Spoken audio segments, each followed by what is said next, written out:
Hi everyone, welcome back. നമ്മൾ income tax fifth semester income ടാക്സിലെ module 1 basic കൺസെപ്റ്റിലെ important ആയിട്ടുള്ള കുറച്ച് തിയറികളും അതുപോലെ തന്നെ കുറച്ച് പ്രോബ്ലംസാണ് ഡിസ്കസ് ചെയ്യുന്നത്. അപ്പോൾ നമുക്ക് സ്റ്റാർട്ട് ചെയ്യാം. ആദ്യം ടാക്സ് എന്താണ് ഒരു ചോദ്യം. ടാക്സ് എന്ന് പറഞ്ഞാൽ എന്താണ്? Tax are levied by government to meet common welfare expenditure of the society. Tax അടച്ചാൽ ഗവൺമെൻറ് ചാർജ് ചെയ്യുന്ന ഇതാണ്. എന്തിനാണ് ചാർജ് ചെയ്യുന്നത്? To meet common welfare expenditure of the സൊസൈറ്റിയാണ്. വെൽഫെയർ കോമൺ എക്സ്പെൻഡിച്ചറൊക്കെ വെൽഫെയറൊക്കെ മാനേജ് ചെയ്യാൻ വേണ്ടിയിട്ടുള്ള ടാക്സിനെ നമ്മൾ രണ്ടായിട്ട് ക്ലാസിഫൈ ചെയ്തിട്ടുണ്ട്. ഒന്ന് ഡയറക്റ്റ് ടാക്സ് ആണ്, മറ്റൊന്ന് ഇൻഡയറക്റ്റ് ടാക്സ് ആണ്. ഓക്കെ, അപ്പോൾ ഡയറക്റ്റ് ടാക്സ് എന്ന് പറഞ്ഞാൽ എന്താ? ഒരാളുടെ ഇൻകത്തിൻ്റെ മേൽ ഡയറക്റ്റ്ലി ചാർജ് ചെയ്യുന്നതിനാണ് ഡയറക്റ്റ് ടാക്സ് എന്ന് പറയുന്നത്. ഇൻകത്തിൻ്റെ മേലോ വെൽത്തിൻ്റെ മേലോ, ഒരാളുടെ ഇൻകത്തിൻ്റെ മേലോ വെൽത്തിൻ്റെ മേലോ ഡയറക്റ്റ്ലി ചാർജ് ചെയ്യുന്നതിനാണ് ഡയറക്റ്റ് ടാക്സ് എന്ന് പറയുന്നത്. അതായത് പിന്നെ ഒരാളുടെ ടാക്സ് മറ്റൊരാളിലേക്ക് നമുക്ക് ഷിഫ്റ്റ് ചെയ്യാൻ പറ്റൂല. അങ്ങനത്തെ ടാക്സാണ് direct tax. The person who pays the tax to the government cannot recover it from somebody else. ഞാൻ കൊടുക്കുന്ന ടാക്സ് വേറൊരാളത്ത് നിന്ന് എനിക്ക് എന്ത് ചെയ്യാൻ പറ്റില്ല? റീകവർ ചെയ്യാൻ പറ്റില്ല.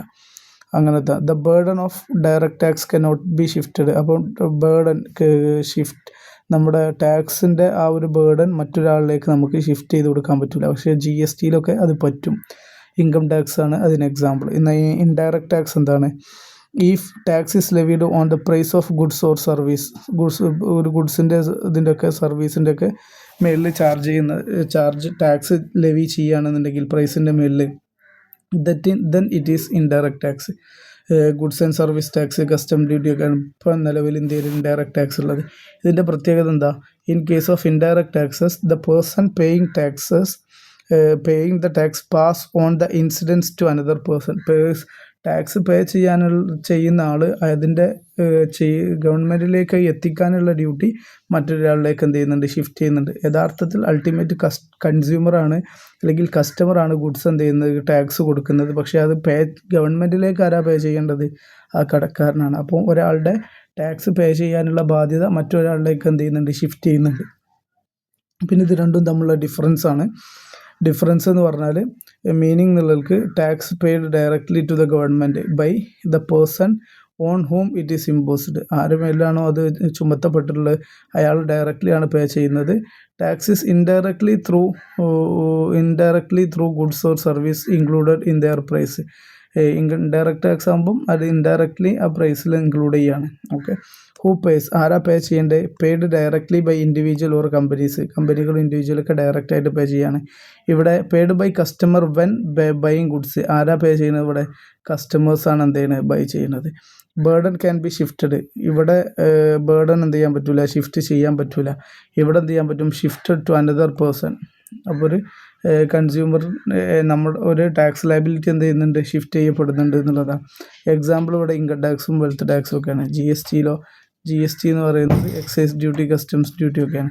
അപ്പോൾ ഇതൊന്ന് ശ്രദ്ധിച്ചാൽ മതി. ഇപ്പോൾ നിലവിൽ ഒരാളുടെ ടാക്സ് ലയബിലിറ്റി, ഞാനൊരു ഗുഡ്സ് വാങ്ങി, ഞാനൊരു സെല്ലറാണെന്നുണ്ടെങ്കിൽ അത് ഞാൻ വിൽക്കുന്നതോടുകൂടി മറ്റൊരാളിലേക്ക് അത് ഷിഫ്റ്റ് ചെയ്യപ്പെടുന്നുണ്ട്.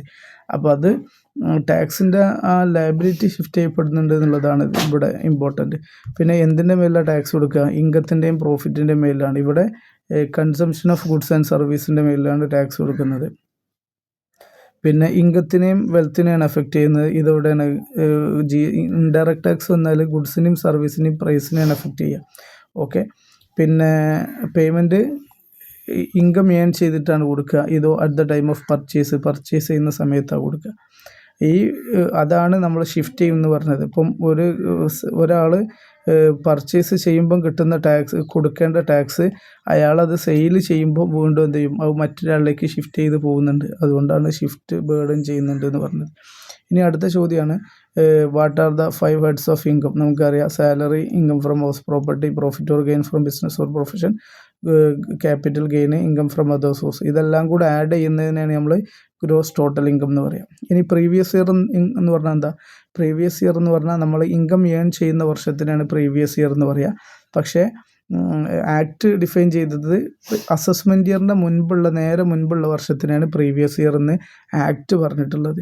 Okay, the income earned during the previous year is taxable in the assessment year. നമ്മളിപ്പോൾ 2024-25 നമ്മൾ എന്ത് ചെയ്തിട്ടുണ്ട്, ടാക്സ് ഇൻകം ഏൺ ചെയ്തിട്ടുണ്ടെങ്കിൽ അതിൻ്റെ ടാക്സ് നമ്മളെന്താ കൊടുക്കുക, 25-26 കൊടുക്കാൻ കഴിയുള്ളൂ. കാരണം എന്താ, നമ്മളെ സംബന്ധിച്ചിടത്തോളം ഈ ടാക്സ് ലയബിലിറ്റി നമുക്ക് മുഴുവൻ ആ 24-25 തന്നെ കാൽക്കുലേറ്റ് ചെയ്യാൻ പറ്റില്ല. 24-25 കാൽക്കുലേറ്റ് ചെയ്യാൻ പറ്റാത്തതുകൊണ്ടാണ് അത് അടുത്ത വർഷത്തേക്ക് അസസ്മെൻറ്റ് ഇയർ, അതായത് കാൽക്കുലേഷൻ ചെയ്യുന്ന ഇയർ ആയിട്ട് പുതിയത് വരുന്നത്.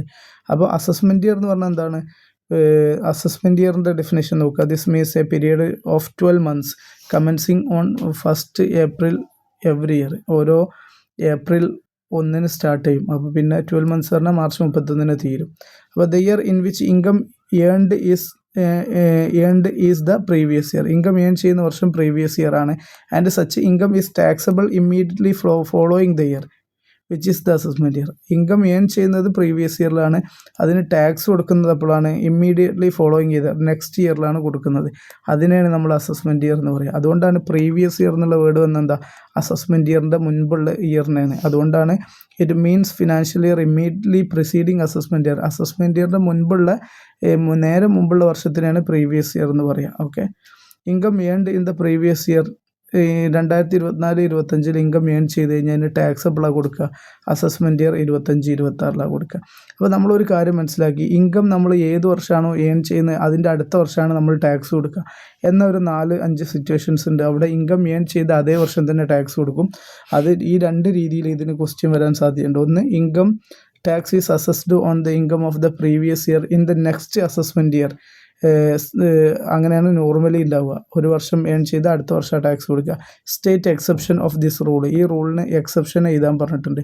അല്ലെങ്കിൽ അതേപോലെ തന്നെ എക്സ്പ്ലെയിൻ ആക്സിലറേറ്റഡ് അസസ്മെൻ്റ് എന്നും ചോദിക്കാറുണ്ട്. അപ്പോൾ എന്താണത്, പ്രീവിയസ് ഇയറിലെ ഇൻകം പ്രീവിയസ് ഇയറിൽ തന്നെ ചാർജ് ചെയ്യുന്ന സിറ്റുവേഷൻസ് ഏതൊക്കെയാണെന്നുള്ളതാണ്. അപ്പം shipping business of non resident ഉണ്ട്. പിന്നെ പേഴ്സൺ ലീവിങ് ഇന്ത്യയിൽ നിന്ന് ഒരാൾ പെർമനൻ്റ് ആയിട്ട് ഇന്ത്യയിൽ നിന്ന് പോവുകയാണെങ്കിൽ അയാൾ ആ വർഷം തന്നെ ടാക്സ് കൊടുക്കണം. പിന്നെ if an OP or BOA association of person of body of ഇൻഡിവിജ്വലോ അതെന്ത് ചെയ്തിട്ടുണ്ട്, is formed or established for a particular event, ഒരു പെർട്ടിക്കുലർ ഇവൻറ്റിനോ പർപ്പസിനോ വേണ്ടിയോ ഫോം ചെയ്തതാണ്. And the assessing officer up that the OP/BOA is likely to be dissolved in the same year or in the next year. അപ്പം ഈ ഒരു വർഷം തന്നെ ഈ OP/BOA ഒരു പെർട്ടിക്കുലർ ഇവൻറ്റിന് വേണ്ടി നമ്മൾ കൊണ്ടുവന്നതാണ്. അതിപ്പോൾ തന്നെ എന്ത് ചെയ്യാൻ സാധ്യതയുണ്ട്, ഡിസോൾവ് ആകും. ഒരു ഒളിമ്പിക്സ് ഒക്കെ നടക്കുമ്പോൾ ഒളിമ്പിക്സിന് വേണ്ടിയിട്ട് ഒരു OP ഒക്കെ ഉണ്ടായിട്ടുണ്ടെന്ന് കരുതുക, അല്ലെങ്കിൽ ബോഡി ഓഫ് ഇൻഡിവിജ്വലൊക്കെ ഫോം ചെയ്തിട്ടുണ്ടെന്ന് കരുതുക. അത് ഒളിമ്പിക്സോ നാഷണൽ ഗെയിംസോ ഒക്കെ കഴിഞ്ഞാൽ അത് അവസാനിപ്പിക്കുന്നുണ്ടെങ്കിൽ അത് ആ വർഷം തന്നെ അവരുടെ നിന്ന് ടാക്സ് ഈടാക്കുന്നുള്ളതാണ്. പിന്നെ ടാക്സ് വെട്ടിക്കാൻ വേണ്ടിയിട്ട് ഒരാൾ പ്രോപ്പർട്ടി ട്രാൻസ്ഫർ ചെയ്യുന്ന അസസിങ് ഓഫീസർക്ക് തോന്നുകയാണെന്നുണ്ടെങ്കിൽ അയാളുടെ അടുത്ത് നിന്ന് ഈ വർഷം തന്നെ ആ ട്രാൻസ്ഫർ ചെയ്യുന്ന വർഷം തന്നെ ടാക്സ് പിടിക്കാം എന്നുള്ളതാണ്. പിന്നെ ബിസിനസ് ഡിസ്കണ്ടിന്യൂ ആക്കുകയാണെന്നുണ്ടെങ്കിൽ ആ സമയത്തും നേരത്തെ തന്നെ ടാക്സ് എന്ത് ചെയ്യണം, കൊടുക്കണം എന്നുള്ളതാണ്. ഇനി പേഴ്സൺ എന്ന് പറഞ്ഞതിൻ്റെ ഡെഫിനിഷൻ എന്താണെന്ന് ചോദിക്കാറുണ്ട്. പേഴ്സൺ എന്ന് പറഞ്ഞാൽ ഇൻകം ടാക്സിൽ എവറി പേഴ്സണാണ് ടാക്സ് കൊടുക്കേണ്ടത്. ആ പേഴ്സണിൽ ആരൊക്കെ പെടും, ഇൻഡിവിജ്വൽ പെടും, HUF പെടും, അതുപോലെ തന്നെ കമ്പനികൾ പെടും, ഫേം പെടും, LLPയും പെടും കേട്ടോ, LLP വരും.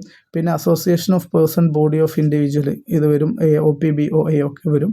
അതുപോലെ തന്നെ local authority, artificial judicial person ഇതെല്ലാം വരുന്നതാണ്. ഓക്കെ, OP/BOA തമ്മിലുള്ള ഡിഫറൻസ് എന്താണെന്ന് വെച്ച് കഴിഞ്ഞാൽ ബോഡി ഓഫ് ഇൻഡിവിജ്വൽ മാത്രമേ ഉണ്ടാവുള്ളൂ, വ്യക്തികൾ മാത്രമേ ഉണ്ടാവുള്ളൂ. ഓക്കെ, അസോസിയേഷൻ ഓഫ് പേഴ്സൺ എന്ന് പറഞ്ഞു കഴിഞ്ഞാൽ അവിടെ ഇൻഡിവിജ്വലും അതുപോലെ തന്നെ ചിലപ്പോൾ കമ്പനികളും, 2 ഇൻഡിവിജ്വലും 2 കമ്പനികളും ചേർന്നിട്ടൊരു ഗ്രൂപ്പ് രൂപീകരിച്ചാൽ അതിനെ നമ്മൾ അസോസിയേഷൻ ഓഫ് പേഴ്സൺ എന്ന് പറയും. ഈ ബോഡി ഓഫ് ഇൻഡിവിജ്വൽ മാത്രമേ ഉണ്ടാവുള്ളൂ. ഇനി അസസി ആരാന്നാണ് ചോദിക്കുന്ന അടുത്തൊരു ക്വസ്റ്റ്യൻ ഉണ്ടാവാറുണ്ട്. അത് a person who is liable to pay tax, interest, penalty or has any proceedings under the act. ഈ ആക്ട് പ്രകാരം എന്തെങ്കിലും ടാക്സ് പേ ചെയ്യാനുള്ള ആൾ, അല്ലെങ്കിൽ ഇൻട്രസ്റ്റ് പേ ചെയ്യാനുള്ള ആൾ, പെനാൽറ്റി പേ ചെയ്യാനുള്ള ആൾ, അല്ലെങ്കിൽ ഈ ആക്ട് പ്രകാരം എന്തെങ്കിലുമൊക്കെ പ്രൊസീഡിങ്സ് വരാനുള്ള ആൾ, അതിൽ ആരൊക്കെ പെടും, പേഴ്സൺ പെയിങ് ടാക്സ് വരും. അതുപോലെ തന്നെ person against whom tax proceedings are held, ഒരാൾക്കെതിരെ എന്തെങ്കിലുമൊക്കെ പ്രൊസീഡിങ്സ് ഏറ്റെടുത്തിട്ടുണ്ടെങ്കിൽ അത്തരം ആളുകൾ വരും. പിന്നെ ലീഗൽ റെപ്രസെൻറ്റേറ്റീവ് അല്ലെങ്കിൽ ഏജൻറ്റുമാർ, ഡീംഡ് അസസി എന്ന് പറഞ്ഞ കൺസെപ്റ്റ് ഉണ്ട്, ആ ആളുകൾ വരും. അതുപോലെ തന്നെ person failing to do any duty under the act പ്രകാരം എന്തെങ്കിലും ഡ്യൂട്ടി ചെയ്യാൻ ബാധ്യസ്ഥതയുള്ള ആളും എന്ത് ചെയ്യും വരും. അതാണ് അസസീൻ ഡീഫോൾട്ട് എന്ന് പറയുന്നത്. ചെയ്യുന്നതിൽ നിന്നും ഫെയിലിയർ ആയ ആൾ. ഇനി അസസീൻ ഡീഫോൾട്ടിൻ്റെ ഡീറ്റെയിൽ ആയിട്ട് ഇവിടെ പറയുന്നുണ്ട്. ഈ രണ്ട് കൺസെപ്റ്റും കൂടെ പറഞ്ഞിട്ട് ഈ വീഡിയോ ഞാനിവിടെ അവസാനിപ്പിക്കുകയാണ്.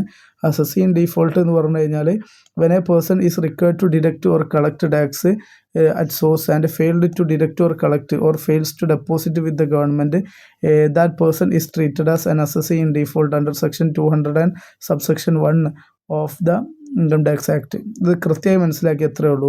A person failing to deduct or pay tax, tax pay ചെയ്യാനും ഡിഡക്റ്റ് ചെയ്യാനൊക്കെ ഫെയിലിയർ ആയ ഒരാളെ ആണ് നമ്മളെന്ത് പറയുക, അസസീ ഇൻ ഡീഫോൾട്ട് എന്ന് പറയുക.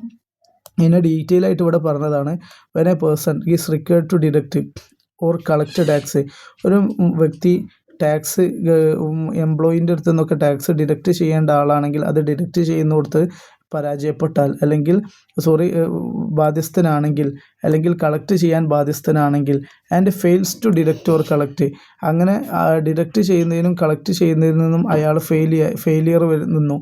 അപ്പോൾ എംപ്ലോയീൻ്റെ അടുത്ത് നിന്ന് ആ എംപ്ലോയർ ടാക്സ് ഡിഡക്റ്റ് ചെയ്ത് കളക്ട് ചെയ്യാനുള്ള ആളാണ്. അങ്ങനെ ഡിഡക്റ്റോ കളക്റ്റോ ചെയ്യാത്ത ആൾക്ക് ചെയ്യേണ്ട ആളാണ്, പക്ഷേ അയാളത് ചെയ്തിട്ടില്ല. അല്ലെങ്കിൽ അത് ഡിഡക്റ്റും കളക്റ്റും ഒക്കെ ചെയ്തു, പക്ഷേ എന്ത് ചെയ്തിട്ടില്ല, അത് ഗവൺമെൻറ്റിലേക്ക് ഡെപ്പോസിറ്റ് ചെയ്തിട്ടില്ല. അതിൽ ഫെയിലിയർ വരുത്തി കഴിഞ്ഞാൽ that person is treated as assessee in default. അത്തരം ആളുകളെയാണ് അസസീ ഇൻ ഡീഫോൾട്ട് എന്ന് പറയുക. ഇനി ഡീംഡ് അസസീ എന്ന് പറഞ്ഞാൽ ഡീംഡ് അസസീ എന്ന് പറഞ്ഞാൽ യഥാർത്ഥത്തിൽ ഞാൻ ഇൻകം ഏൺ ചെയ്താൽ ഞാൻ തന്നെയാണ് ടാക്സ് കൊടുക്കേണ്ടത്. പക്ഷേ ചില സന്ദർഭങ്ങളിൽ എനിക്ക് വേണ്ടി മറ്റൊരാൾ ടാക്സ് കൊടുക്കേണ്ടി വരും. അതാണ് ഈ ഡീംഡ് അസസീ എന്ന് പറയുന്നത്. എപ്പോഴാന്ന് വെച്ച് കഴിഞ്ഞാൽ ഇപ്പം മൈനർ ചൈൽഡ് ഇൻകം ഏൺ ചെയ്യുന്നുണ്ടെങ്കിൽ മൈനർ ചൈൽഡിൻ്റെ മേലല്ല ബാധ്യത, അതിൻ്റെ പേരൻറ്റിൻ്റെ മേലിലാണ് ബാധ്യത. അപ്പം അവിടെ പേരൻ്റ് എന്താണ്, ഡീംഡ് അസസിയാണ്. അതുപോലെ തന്നെ ഇൻസോൾവൻ്റ് ആണെങ്കിൽ ഇൻസോൾവൻറ്റിൻ്റെ സംബന്ധിച്ചിടത്തോളം അയാളെ കാര്യങ്ങളൊക്കെ ഏറ്റെടുത്ത് ചെയ്യാൻ ഒരാളെ കോടതി ഏൽപ്പിച്ചിട്ടുണ്ടാവും. അത്തരം ആളുകൾ എന്താണ്, ഡീംഡ് അസസിയാണ്. അതൊക്കെയാണ് വരുന്നത്. ഡീംഡ് അസസി എന്ന് പറഞ്ഞാൽ a person is treated as an assessee for someone else income by specific provision of the act. Okay, അങ്ങനത്തെ ആളെയാണ് ഡീംഡ് അസസി എന്ന് പറഞ്ഞത്. ഇതിൻ്റെ ഡിഫറൻസ് കാണുന്നുണ്ട്. ഡീംഡ് അസസിയും അസസിയും തമ്മിലുള്ള ഡിഫറൻസ് അതൊന്ന് ജസ്റ്റ് വായിച്ചു നോക്കുക. 2 മാർക്കിനാണ് സാധാരണ ചോദിക്കുന്നത്. ഞാൻ 2-3 ഇതെന്ത് ചെയ്തിട്ടുണ്ട്, ഇട്ടിട്ടുണ്ട്. ആരൊക്കെയാണ് വരിക എന്നുള്ളതൊക്കെ ഒന്ന് ജസ്റ്റ് നിങ്ങളൊന്ന് വായിച്ചു നോക്കിയാൽ മതി. മെയിനായിട്ട് ഈ മീനിങ് വെച്ചിട്ടുള്ള ഡിഫറൻസ് കൊടുത്താൽ മതി. 2 മാർക്കിനാണ് ചോദിച്ചിട്ടുള്ളത്. ഇനി കൂടുതൽ അറിയണമെന്നുണ്ടെങ്കിൽ അതൊന്ന് വായിച്ച് മനസ്സിലാക്കിയാൽ മതി. അത്രേ ഇതിലുള്ളൂ. തൽക്കാലം ഈ വീഡിയോ അവസാനിപ്പിക്കുകയാണ്. ഇനി അടുത്തൊരു ഇതിൽ ബാക്കി കണ്ടിന്യൂ ചെയ്യാം കേട്ടോ. ഓക്കെ.